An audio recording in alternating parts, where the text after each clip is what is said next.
Stop hilling your potatoes, at least until you know whether they require it or not. Some varieties don't require hilling. They're determinate potatoes, and much like tomatoes, they set their fruit in a different way. Determinate varieties include Red Norland and Yukon Gold, and they spread their tubers horizontally. These are planted in a 6x3 raised bed that's about 12 inches deep. They're planted about 4 inches down, and once they came up through the soil, I put mulch on top of them. Other varieties are indeterminate, and they set their fruit vertically, so they do require hilling. Let's look at some indeterminate potatoes and look at how they're hilled. I called this bed of potatoes my box potatoes. They're an indeterminate variety called Desiree, and they're planted in a pretty deep box, and once they came up through the soil, I started the hilling process. I put down a layer of mulch around the base of the plants, and as you can tell, these have come through the mulch and they require more hilling, so I'll put down another layer of straw and cover them up.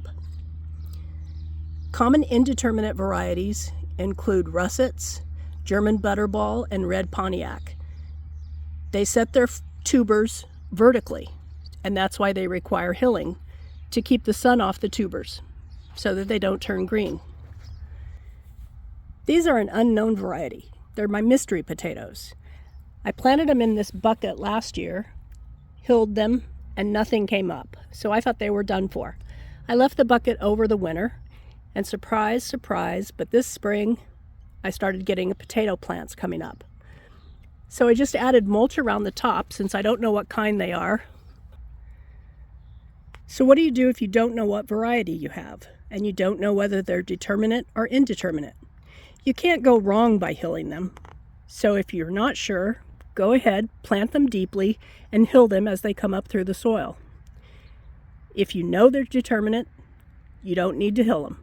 If they're indeterminate, go ahead and add some mulch on top of them and keep adding mulch until they get to the top of whatever bed you're planting them in.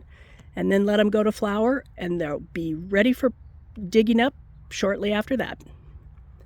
Hope you're having a great day in the garden. Thanks for dropping by the Hippie Chick Homestead.